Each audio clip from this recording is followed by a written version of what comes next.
Friends, gather round, because we need to talk about education.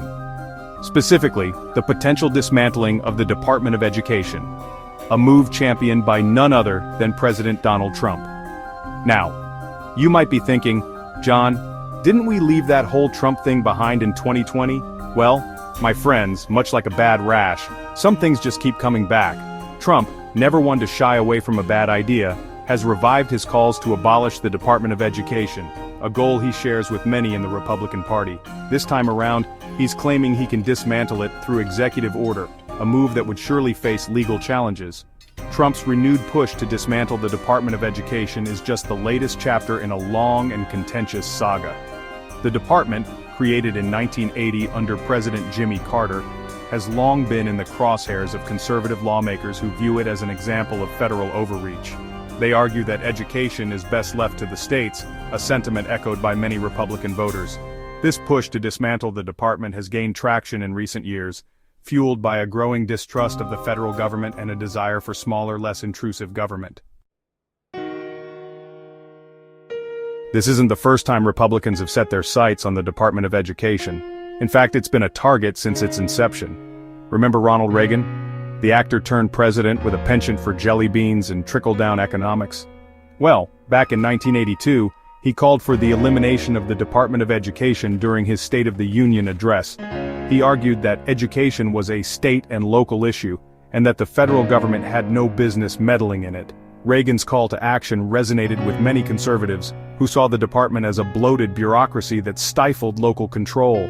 They argued that the department imposed unnecessary regulations and mandates on schools, hindering their ability to innovate and cater to the unique needs of their students. This sentiment has only grown stronger over the years, fueled by concerns about the Common Core state standards and other federal education initiatives. Trump's push to dismantle the Department of Education has become a rallying cry for Republicans, uniting different factions within the party. From establishment Republicans to the MAGA faithful, there's a shared belief that the federal government has too much control over education. Christopher F. Rufo, a senior fellow at the Manhattan Institute, has called the department a hostile and nihilistic bureaucracy, echoing the sentiments of many conservatives. This push to dismantle the department taps into a deeper vein of conservative thought, one that emphasizes individual liberty and limited government. It's about returning power to the states and empowering parents to make decisions about their children's education. This message resonates with many Republican voters who view the federal government as increasingly intrusive and out of touch with their values. The potential dismantling of the Department of Education raises serious questions about the future of American education. What would happen to federal funding for schools, particularly those in low-income areas? Who would oversee compliance with civil rights laws in education? These are just some of the questions that remain unanswered. One thing is for sure. Dismantling the department would represent a seismic shift in American education policy, with far-reaching consequences for generations to come.